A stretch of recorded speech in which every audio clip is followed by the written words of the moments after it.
நல்லார் சித்த மருத்துவமனை, கிருஷ்ணகிரி, சென்னை. 255 அன்னை திருமண சீர்வரிசை பொருட்கள் 1,29,000 மட்டுமே. தமிழகம் முழுவதும் இலவச டோர் டெலிவரியும் உண்டு. உங்கள் Annai stores and furniture, Guduvancheri, Kallakurichi மற்றும் திருவண்ணாமலை. அறத்தின் வழி நின்று வழிபடுத்த இனத்திற்கான ஒரு ஊடகம் வள்ளுவம். சப்ஸ்கிரைப் செய்து உறுதுணையாகுங்கள். பொருளாதாரம் கொடுத்து பெருந்துணையாகுங்கள். வள்ளுவம் நேயர்களுக்கு வணக்கம். அரசியல் பேசு நிகழ்ச்சிக்கு உங்களை வரவேற்பதில் மகிழ்ச்சி என்று நம்மோடு இணைந்திருக்கிறார் டெல்லியிலிருந்து ராஜகோபாலன் அவர்கள். சார் வணக்கம் சார். நமஸ்காரம். நமஸ்காரம். நல்லா இருக்கீங்களா சார்? நேயர்களிடம் குறிப்பாக ராபின்சனிடம் பேசுவதற்கு மற்றற்ற மகிழ்ச்சி அடைகிறேன். காரணம், இளம் தலைமுறையை வளர்த்து விட வேண்டும் என்பது முதிர்ச்சியானாலும் உடல்நிலை சரியில்லாமல் இருந்தாலும் ராபின்சன் கூப்பிட்டவுடனே வந்தேன். காரணம் அவருடைய இளமை, வள்ளுமை. ஓகே சார், தொகுதி பங்கீடு ரொம்ப நாளாக இழுபறியில் போயிட்டு இருந்தது. 2 அணிலையுமே அந்த தொகுதி பங்கீடு ஒரு முடிவுக்கு வந்துருச்சு. எந்த அணி நியாயமாக நடந்து கொண்டது என்ற ஒரு கேள்வி இருக்கு. எப்படி பாக்குறீங்க? அதிமுக அணி நன்றாக நடந்து கொண்டது. தேசிய ஜனநாயக கூட்டணி. காரணம், ஒரு ஸ்மூத்தா இல்லாத போயிடுச்சு. ஸ்மூத்தா ஒண்ணுமே ஒரு பிரச்சனை இல்லாத போயிடுச்சு. கர்ச்சீஃபை மூஞ்சியில மூடிண்டாரு, அது இதுன்னு சொன்னாங்க. கட்சியை மூடிக்க வேண்டிய நிலைமையில கம்யூனிஸ்ட் கட்சியும் திமுக தள்ளப்பட்டது. இன்று மாறில் அடித்து கொண்ட சபதம் ஏற்றுக்கொண்ட திருமாவளவன் போயும் 8 சீட்டுக்கு சரண்டர் ஆயிட்டாரு சார். கேட்டா பாஜக உள்ள வந்துடும். இவங்களே திறந்து விட்டுருவாங்க போல. ஆக மொத்தம் என்னை பொறுத்து மட்டும் எடப்பாடி பழனிசாமி அவர்களுக்கு 100க்கு 85 மார்க் தரலாம், 90 மார்க் தந்துடலாம். திராவிட முன்னேற்ற கழகத்திற்கு 100க்கு 60 மார்க். காரணம் என்னென்ன, சண்டை சச்சரவு. பாருங்க, நாமினேஷன் ஃபைல் பண்ணியாச்சு, அப்புறமா சீட் அரேஞ்ச் பண்ணாங்க புதுச்சேரிக்கு 16, 16, 14. இது என்னங்க இந்த கூத்து? இதுல கட்சி நடத்துறாங்களா இல்ல என்ன வியாபாரம் பண்றாங்களா தெரியல. திமுகவில் நடப்பது முழுக்கரும் என்னை பொறுத்து மட்டும் ஒரு மிக பிரச்சனையுள்ள கூட்டணியாகத்தான் இருக்கிறது. கேட்டா நாங்கள்லாம் இந்துத்துவாவை எதிர்க்கிறோம், இந்துக்களை எதிர்க்கிறோம் என்று திசை திருப்புகிறார்களே தவிர திமுக கூட்டணி என்பது வலுவடைந்து விட்டது, வீக் ஆயிடுச்சு. ஓகே சார், ஆனா அதிமுக கூட்டணியில தொகுதிகளை டிசைட் பண்ணது எடப்பாடி பழனிசாமி இல்ல, டெல்லியில அமித்ஷா தான் சொல்லிட்டு ஒரு பேச்சு போயிட்டு இருக்கு தமிழ்நாட்டுல. எப்படி பாக்குறீங்க இதை? ராபின்சன் தேசிய ஜனநாயக கூட்டணி, அதனுடைய தலைவர் நரேந்திர மோடி, அமித்ஷா அண்ட் நிதின் நவீன் அவங்கெல்லாம். ஓகே, இவர் தமிழ்நாட்டினுடைய தேசிய கூட்டணியினுடைய தமிழ்நாடு தலைவர். ஓகே, இந்த ஸ்ரீலங்கா பிரைம் மினிஸ்டர் பார்க்க போவாரு, இல்ல ஸ்ரீலங்கா மினிஸ்டர் பார்க்க போறாரு. தேசியத்தில் இந்தியா தானே, இல்ல பாகிஸ்தான் போறாரு எடப்பாடி பழனிசாமி. என்னங்க பேசுறாரு இவர்? வந்தீங்களா? ஸ்டாலின் அவ அப்பா இங்க தள்ளு வண்டியில வந்தார். நானே ரிப்போர்ட் பண்ணியிருக்கேன், பேச வந்தாரு டெல்லியில. அது எப்படி இப்ப டெல்லியில ஆட்சியில் எதுக்கா இருந்தாங்க? தமிழ்நாட்டில இருக்க வேண்டியது தானே. 17 வருஷம் டெல்லிக்கு ஆட்சியில் இருந்தாங்க. டெல்லிக்கும் தமிழ்நாட்டுக்கும் போயிட்டு வந்தாங்களே. நான் ஒண்ணு கேட்கிறேன், எந்த தமிழ்நாடு மினிஸ்டரா இருந்தாலும் 10 திமுக மந்திரிகள் இருந்திருக்கிறார்கள். யாராவது உத்தரப்பிரதேசத்தில் இருக்கக்கூடிய பல மாவட்டத்துடைய பெயரை சொல்லுங்க. நான் என்னுடைய ஒரு பக்கம் மிக்ஸ் வச்சுக்கிறேன். ஒரு எம்பியா ஒரு எம்எல்ஏ என்ன சென்னையில் ஏறினாலும் டெல்லியில இறங்குவாங்க. டெல்லியில ஏறினா சென்னையில் ஏற, இல்லை பாம்பே, இல்லை கல்கட்டா, வேற எங்கேயுமே போடலைங்களே சார் தமிழ்நாடு மினிஸ்டர்ஸ். இப்போ அவங்க டெல்லி கொண்டு பதவியில் இருந்தாங்க, பின்ன இந்தியாவுக்கு மந்திரி இல்லையா அவங்க? இதெல்லாம் நான் கேட்பது. ஏதோ பேசுறாங்க. இல்லை, எடப்பாடி பழனிசாமி போனா பிரச்சனை இல்லை, அன்புமணி போறாரு, தினகரன் போறாரு, அங்கதான் கூட்டணியே முடிவாகுது. எங்க தேசிய ஜனநாயக கூட்டணி அங்க முடிவாது? எங்க முடிவாடு ராபின்சன்? அவங்க அன்புமணி நேற்று கிளாரிஃபை பண்ணிட்டார், பிரஸ் கான்ஃபரன்ஸ்ல ஓப்பனா சொல்லிட்டார். நான் என்னோட வீடு அங்க கட்டின்னு இருக்கேன், அதாவது இடிச்சு இது பண்ணிட்டு இருக்காங்க, ரெனோவேஷன் நடக்குது. அவர் எம்பி ஆவாரா ஆக மாட்டாரு, ஆயிட்டாரு. திருப்பி அதே வீட்டுல கண்டினியூ பண்றதுக்காக சில டாக்குமெண்ட்ஸ்லாம் சைன் பண்ண வந்தேன்னு சொன்னாரு. வேற தினகரன் ஓப்பனா சொல்லிட்டாரு, பீகார் மாடல் மாதிரி நம்ம நடத்தணும்னு அறிவுரை வழங்கினார். இன்னொன்னு சொல்றேன், ராபின்சன், வள்ளுவம் நேயர்களுக்கு ஒரு உண்மையை உடைக்க வேண்டும், தேங்காய் உடைக்கிற மாதிரி. வள்ளுவம் நேயர்கள் என் மீது வைத்திருக்கக்கூடிய ஒரு அன்பு, ராபின்சன் மீது வைத்திருக்கக்கூடிய அன்பை நான் மதிக்கிறேன். உலகத்தில் போர் நடந்து கொண்டிருக்கிறது. ABCDEF என்று எந்த ஆங்கில ஆல்பபெட்டை வச்சால் அந்த தேசத்தினுடைய ஒரு கண்ட்ரி, இந்தியா உலகத்திலே இருக்கக்கூடிய 170 கண்ட்ரி அந்த ஏபிசிடியில அடங்கிடுது. அந்த 175 கண்ட்ரி எங்கேயோ அஃபெக்ட் ஆயிருக்குது. இந்த ஈரான், இஸ்ரேல், உத்தரப்பிரதேச, நம்ம யூகே, யுஎஸ்ஏ போர்ல. என்ன கேட்கிற ஒரே கேள்வி, கடந்த 20 நாட்களாக பிரதமர் நரேந்திர மோடி வந்து காலை மாலை இரவு என்று அதிகாரிகளுடன், அமைச்சர்களுடன், அயலூர் நாட்டு தலைவருடன் பேசிக் கொண்டிருக்கிறார். அவருக்கு உறுதுணையாக சில விஷயங்களை எல்லாம் மத்திய உள்துறை அமைச்சரிடம் பேச வேண்டியிருக்கிறது. ராஜ்நாத் சிங் டிஃபென்ஸ் மினிஸ்டரோட பேச வேண்டியிருக்கிறது. நிர்மலா சீதாராமன் பேச. ஆக மொத்தம் பாராளுமன்றம் நடந்து கொண்டிருக்கிறது. இதனுடைய இம்பார்ட்டன்ஸை தெரியாத மு.க. ஸ்டாலினோ, திராவிட முன்னேற்ற கழக உறுப்பினர்களோ, ஊழியர்களோ, தலைவர்களோ பேச ஆரம்பித்தால் அதற்கு இதுதான் பதில். நரேந்திர மோடி, அமித்ஷா, ராஜ்நாத் சிங், ஜெய்சங்கர், நிர்மலா சீதாராமன், இந்த 5 பேர் கொண்ட குழு தான் கேபினட் கமிட்டி ஆன் செக்யூரிட்டி என்று பெயர்.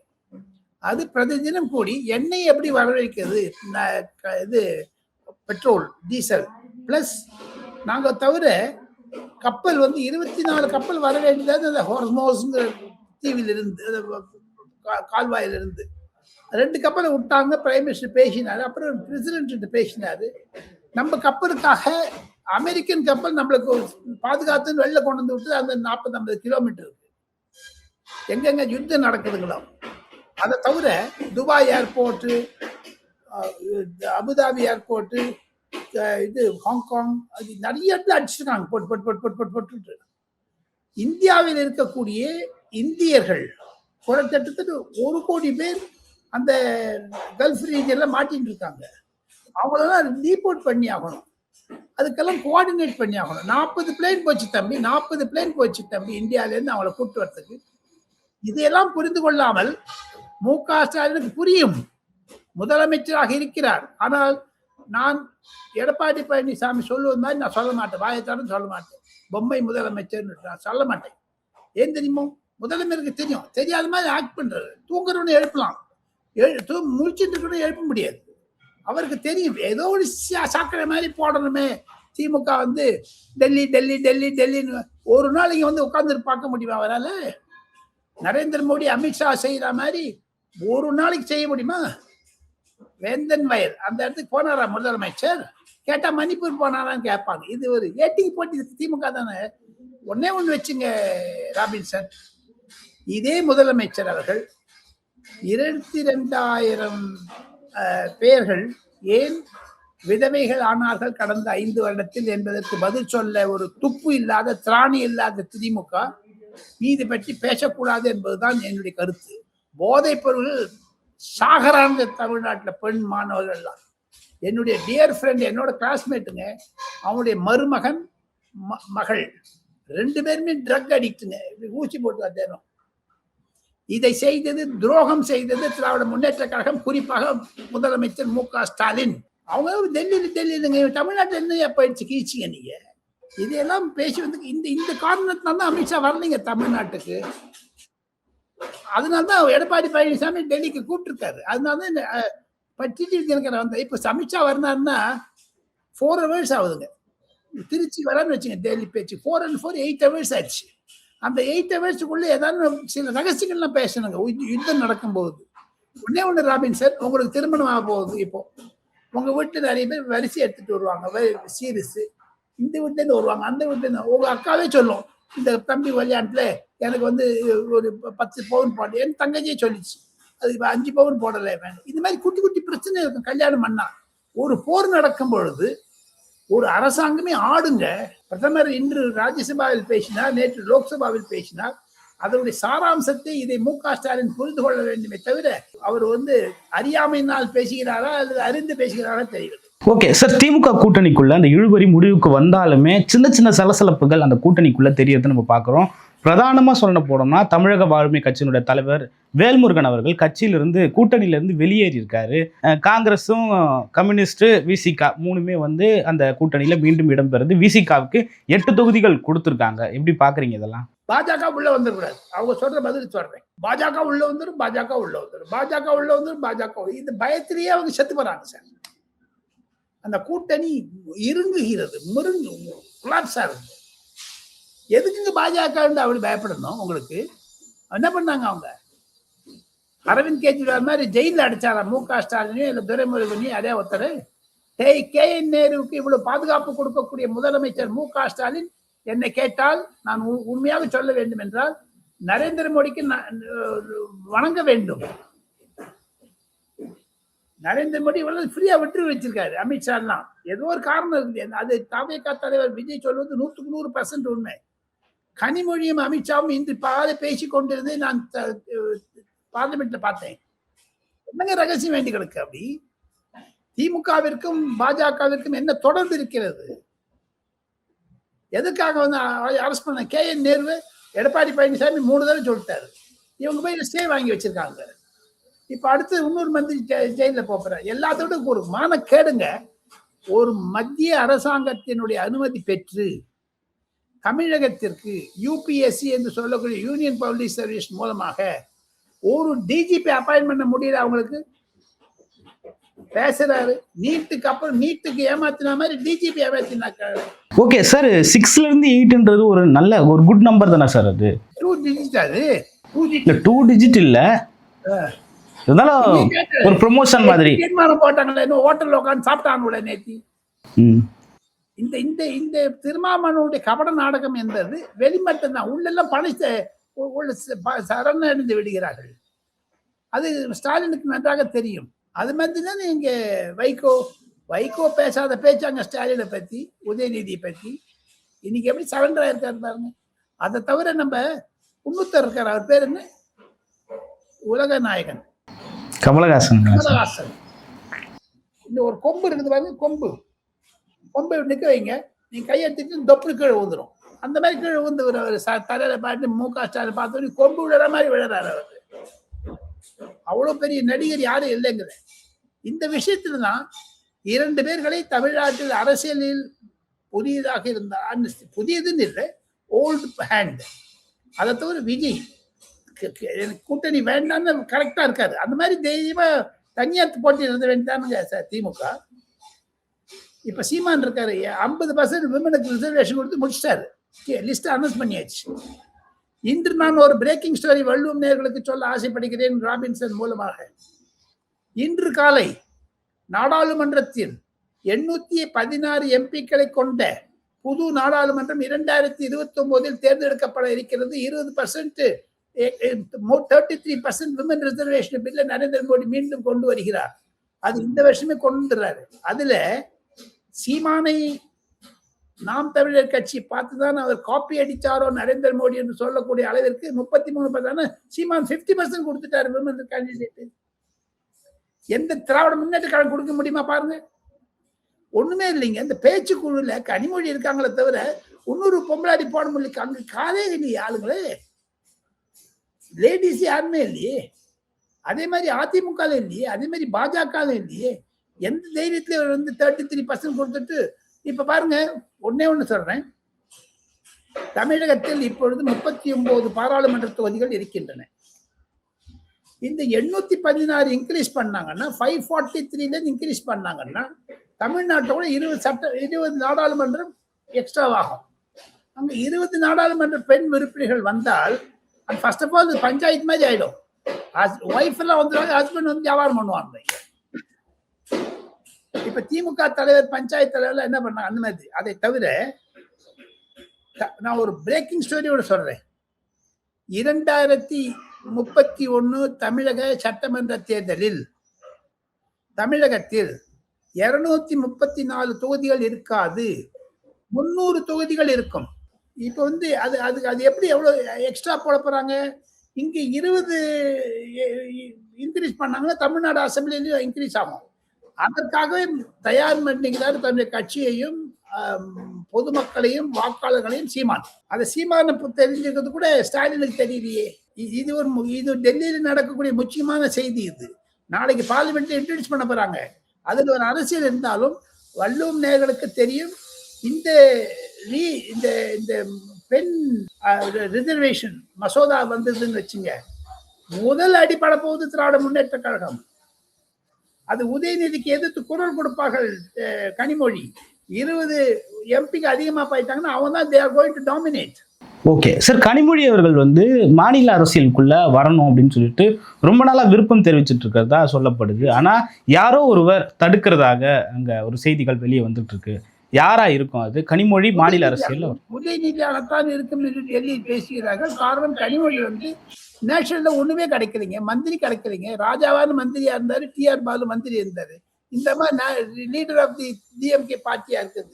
தமிழ்நாட்டுக்கு போனேன்னா உதயநிதிக்கு பக்கத்தே உட்காந்து ரெண்டு டெப்டி சீஃப் மினிஸ்டர் வாங்கிடலாம். அதுக்காக தாங்க இருக்காங்க. அந்த அம்மாவுக்கு டெப்டி சீஃப் மினிஸ்டர் கொடுத்துருவாங்க. ஃபர்ஸ்ட் ஆஃப் ஆல் கண்டெஸ்ட் பண்ணுவா பண்ணாத தெரியாது. நான் கேள்விப்பட மட்டும் பண்ண போறாங்கன்னு இன்று இரவு லிஸ்ட் வந்துன்னா உங்களுக்கு தெரிஞ்சிடும். எது இருப்பினும் திமுகவில் இருக்கக்கூடிய குழப்பத்தை அது வெளி காண்பிக்கிறது. ஏன்னா அந்த அம்மா 25 வருஷமா எம்பியா இருக்காங்க, ஒண்ணுமே நடக்கல. வேற இந்த அழுத்தம் வந்து நீங்க கேட்ட மாதிரி கனிமொழியினுடைய தாய், மு.க. ஸ்டாலினுடைய தாய் இருவருமே அட்வான்ஸ் ஸ்டேஜில் இருக்காங்க. அவங்களுக்கு உடல்நிலை சரியில்லை, 85-90 வயசு ஆயிடுச்சுங்க எல்லாருக்கும். இருப்பினும் அந்த அம்மா ராஜாத்தி அம்மாள் கொடுக்கிற அழுத்தம் கூட மு.க. ஸ்டாலின் மீது அதிகமாக இருக்கிறது. என் பொண்ணுக்கு ஏன் கொடுக்கலன்னு கேட்கிறாங்க. இது நடுவில் மு.க. அழகிரி வந்து இந்த வாட்டி ஓட்டு போட மாட்டேன், பாய்காட் பண்ண போறேன் சொல்லிட்டு இருக்காருன்னு எனக்கு சில எஸ்எம்எஸ் வந்து நான் ஐயாட்ட பேசினேன். அவர் வந்து ஒதுங்கிடுவாரு. போன 2021 பண்ணாரு. என் தம்பி சீஃப் மினிஸ்டர் ஆனா அவன் மாக்க முடியாது, நான் நடுவில் படுத்துப்பேன். 5 வருஷம் ஆச்சு, படுத்துக்கவே இல்லை அவரு. அது மாதிரி இப்ப அவரும் பாலிச்சுவார். இது குடும்ப அரசியல். நான் 2 விஷயத்தை சொல்லிட்டு நீங்க கேள்வி கேட்கலாம். இந்த குடும்ப அரசியல் திமுகவில் இருப்பதனால்தான் கனிமொழி சென்னை சட்டமன்றத்திற்கு போட்டியிட ஆசைப்படுகிறார். 1. 2வது தம்பி எழுதி வச்சுங்க, குடும்ப அரசியல் மடிந்து போகிறதோ இல்லையோ, திராவிட முன்னேற்ற கழகம் மாநில கட்சிகளுக்கும் இது ஒரு சவாலாக இருக்கும். ராகுல் காந்தி அப் டவுன் இல்லைன்னு பிரியங்கா காந்தி கொண்டு வருவதற்கு காங்கிரஸ்ல ஆரம்பிச்சுட்டாங்க. அதே மாதிரி திமுக கனிமொழி கொண்டு வர ஆரம்பிச்சிருவாங்க. ஓகே சார், சட்டமன்ற தேர்தலோட களம் வந்து தொடங்கிருச்சு. எல்லா கட்சிகளுமே வந்து பரப்புரைக்கு போயிட்டாங்க. காங்கிரஸ்ல இருந்து யாரோ ஒரு மூத்த தலைவரும் தமிழ்நாட்டுக்கு வரல அப்படின்றதும் என்டிஏவில் இருந்து ஒரு பெரிய பேசுபொருளா இருக்கு. ராகுல் காந்தி வருவாரா, கார்கே வருவாரா, சோனியா காந்தி வருவாங்களா அப்படின்னு சொல்லிட்டு பேசப்படுறது. எப்படி பாக்குறீங்க இதை? காங்கிரஸ் குழப்பி விட்டது தமிழக அரசியலை, குறிப்பாக ராகுல் காந்தி அவர்கள். நான் சவால் விட்டு கேட்கிறேன், ராகுல் காந்தி எப்படி பீகாரை வென்று தேஜஸ்வி யாதவை குழப்பி விட்டாரோ அதே மாதிரி இவரையும் குழப்பி விட்டுட்டாரு. ராகுல் காந்திக்கும் ஸ்டாலினுக்கும் ஏதோ மன பொருத்தம் இல்லை, பேச்சு பொருத்தம் வாழ்க்கை இல்லை. they have not spoken to each other for 6 months. அப்ப இந்த கரூர் சம்பவத்திற்கு பிறகே சண்டை இருக்குது. ஒன்னேன்னு கேட்கிறேன் தம்பி, அந்த கேசி வேணுகோபால் வந்து ஸ்டாலினை பார்த்தாரு, சோடங்கர் வந்து பார்த்தாரு, கையெழுத்து போட்டான்னு சொன்னாங்க. செல்வ பெருந்தகையில கையெழுத்து போட்டாரு, சோடங்கர் இல்லை. அதுல சோடங்கர் இருந்திருக்கணும் பக்கத்துல. 1. 2வது கேசி வேணுகோபால் வந்து பத்தி ஏன் ஒரு போட்டோ இல்லை?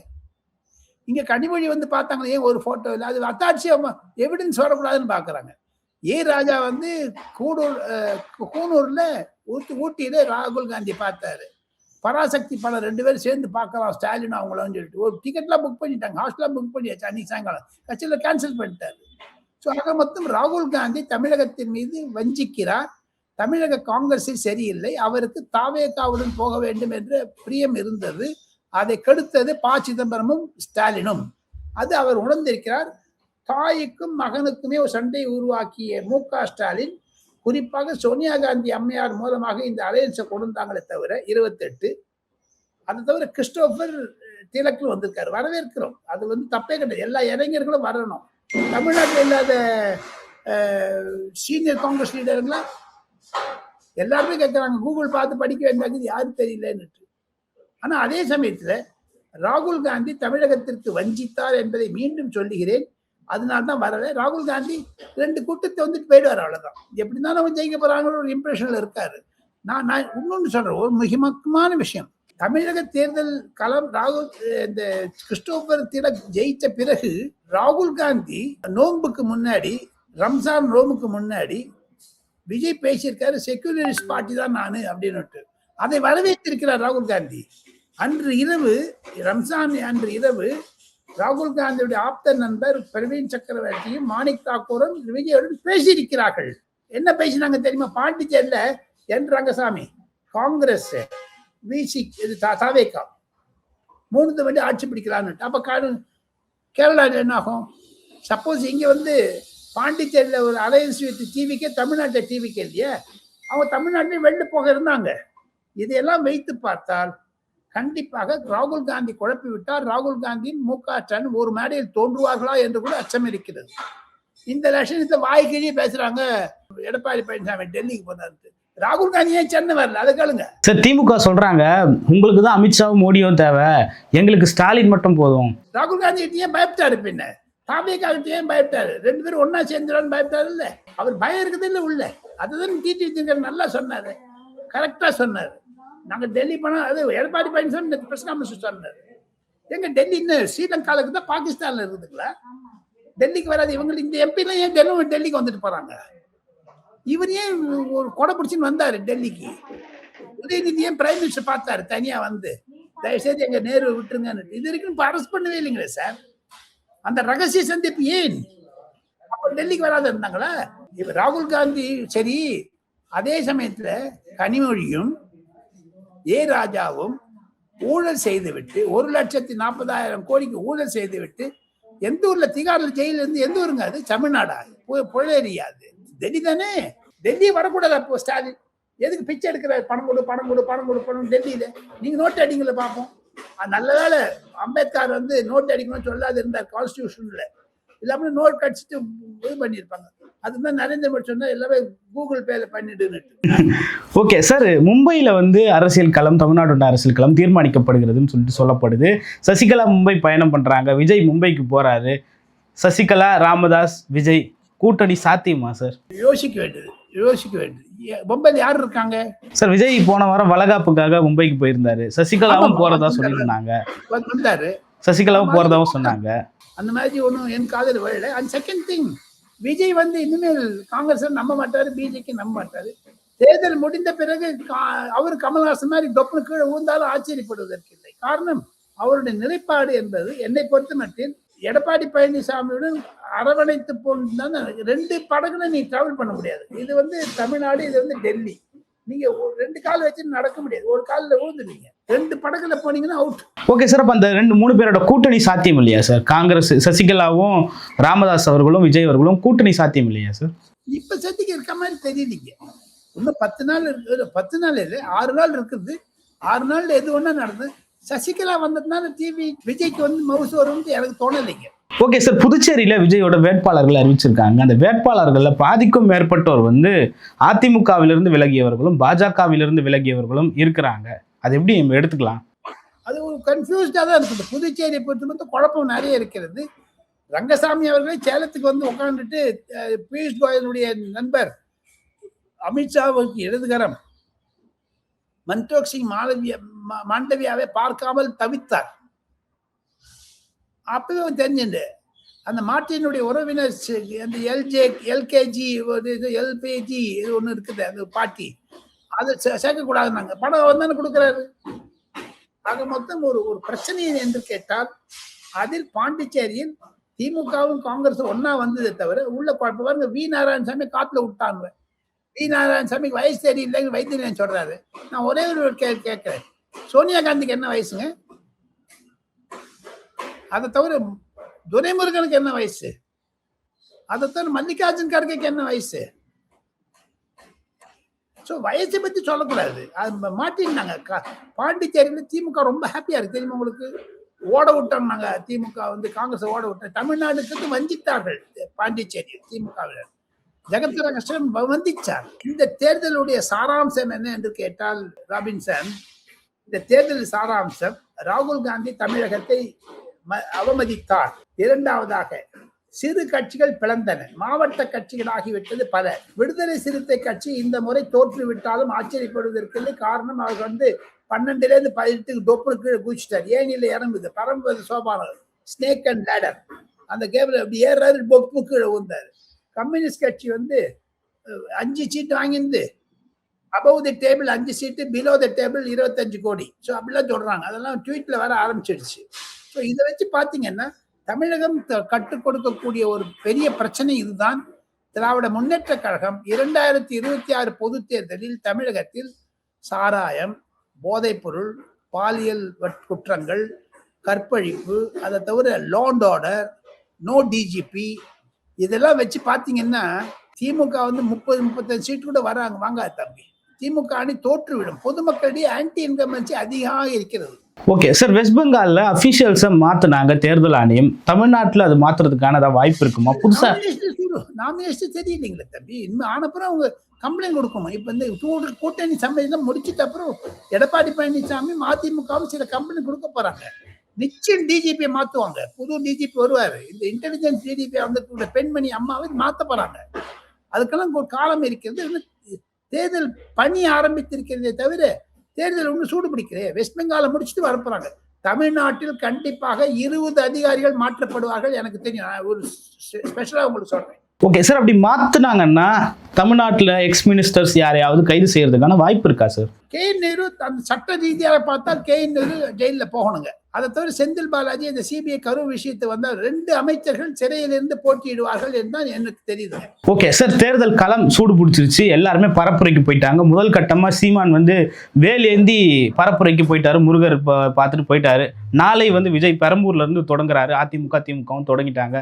தேர்தல் களம் யாருக்கு சாதகமாக இருக்குன்றது ஒரு கடைசி கேள்வியா வச்சுக்கிறேன் சார்.